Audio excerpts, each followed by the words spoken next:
4 Things I Learned from Being Possessive and Controlling in a Relationship.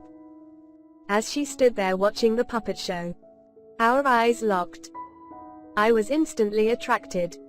After what felt like the longest 15 minutes torn between the desire to talk to her and the fear of rejection, I mustered the courage to introduce myself. She gave me a smile, then without saying a word, walked away. What just happened? How can such a beautiful lady be so rude? I stood there in disbelief, overtaken by embarrassment, pretending nothing had happened. 2 weeks later, as if by pure serendipity, a mutual friend reconnected us. That was the beginning of a relationship I could only dream of. Oh boy, did I misjudge her. Her attractive appearance was an exact expression of the beauty of her soul. 1 year and a half later, we were dating. Yes, I spent 1 year and a half chasing after her. I guarantee a minute spent with her would convince you it was well worth my while. They say it takes longer to build a castle than a chicken coop. 1.5 years must be the foundation for a skyscraper that not even the worst storm could break. For about a year, it felt that way. We were inseparable. Both our parents gave us their blessings. We moved in together. We even made wedding plans. It was like a relationship out of a fairy tale. We had every reason to believe we would live happily forever after. Life without each other was inconceivable. But there was a problem. I was excessively possessive and controlling. I couldn't stand my girl talking to another guy. I had the passwords to all her social media accounts. Whomever she was talking to, I knew. If she had to meet a male friend, I was present. Little by little I was withdrawing from her emotional bank account. As Stephen Covey put it, worst of all, I was taking more than I was putting in.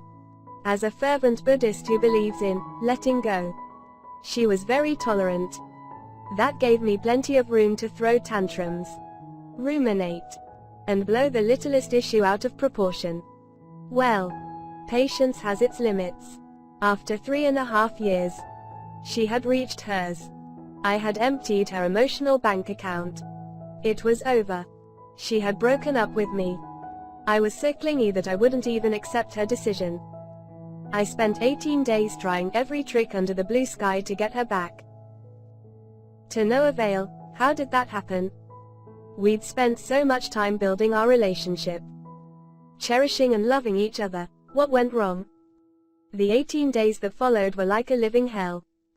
I suffered panic attacks, lost my appetite, and couldn't sleep. Life became meaningless. I was at a breaking point. On the 18th day after the breakup, when I realized she wasn't coming back, I had a reckoning. My desperation suddenly gave way to a wave of frustration, anger, and shame. As I was engulfed in deceit and embarrassment, I made a solemn decision to never again get rejected by a girl for being overly possessive, irrational, and intolerant. Such a momentous decision. I didn't know if that was even possible and how I was ever going to reach such a lofty goal. That breakup and the 3 years spent self-examining taught me the big 4 lessons I am about to share with you. Are you in a relationship? Does your overbearingness prevent you from spending quality time with your partner? Are you ready to make changes? If you answered yes to all 3 questions, you are reading the right article. Hopefully, you won't have to lose a partner and spend 3 years in self-introspection to find out you need to make changes. First thing first, love thyself. I know that sounds cliché, but I couldn't find any fancier way to put it. Enjoying the company of your partner starts with you feeling good in your own skin. I'm guessing you would agree that one cannot love if they don't possess it. A lack of self-love will cause you to center your entire being around the other person. And just like any host-parasite relationship, it will eventually fail. Your partner can't let you feed off them indefinitely. Self-love is not selfishness. Loving yourself first doesn't mean disparaging the other to elevate yourself. It's acknowledging and embracing yourself while selflessly attuning to your partner's needs and whims. Forget the other half mantras. Neither you nor your partner is a half. Each of you possess the unique interests, weaknesses, strengths, and aspiration. It's only when you both commit to each other, while staying true to your individuality, that genuine love happens. If I had espoused that idea then, I would never have considered suicide when my ex left me. I had based so much of my life on her I just couldn't find meaning outside of her. Learn to trust or you lose.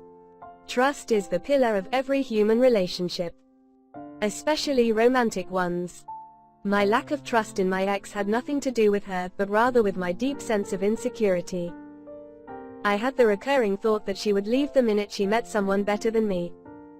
Not only did my baseless fears cause me my peace of mind, they also created a wedge in our relationship. My trust issues caused her to lose all sense of vulnerability and safety around me. The only option she had was to confide in someone else. To learn to trust, I had to remind myself of this simple truth. We can't control someone's thoughts and actions. The best we can do is to give them the benefit of the doubt. Now, I choose to respect and trust my girlfriend unconditionally. Not only is she more willing to open up to me, I also enjoy a dramatic increase in self-esteem. Forgive and forget. Do you know those people who catastrophize and ruminate long after they got hurt? Well, that's my past self. I did this every time my ex did something that displeased me.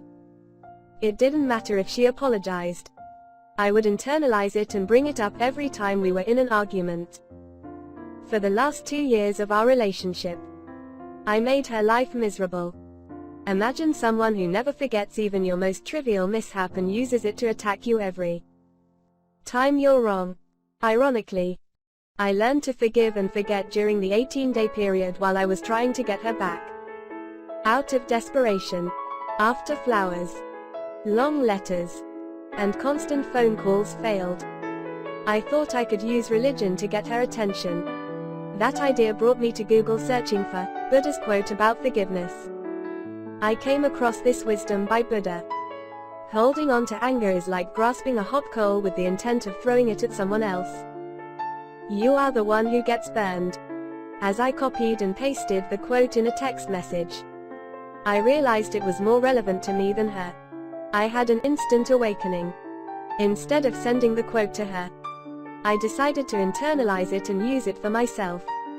How many times have I burnt myself by holding to anger? That was a genuine eye-opener.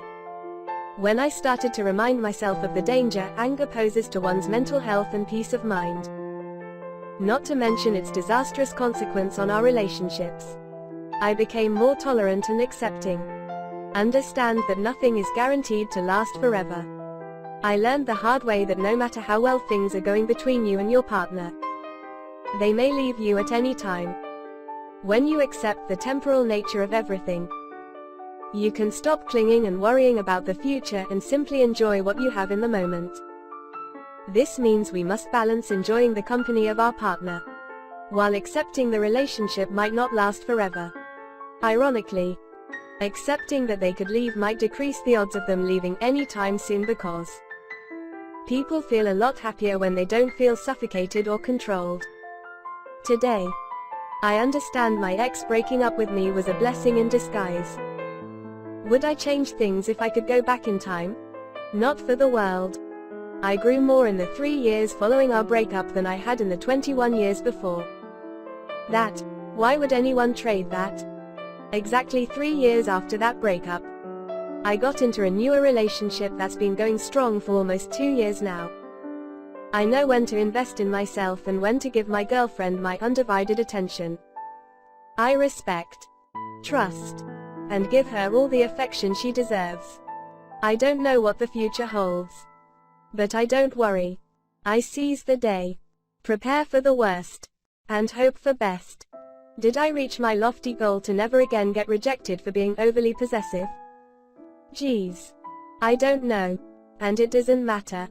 All I know is that if my girlfriend leaves me tomorrow, it won't be because I was being intolerant, overbearing, and bossy.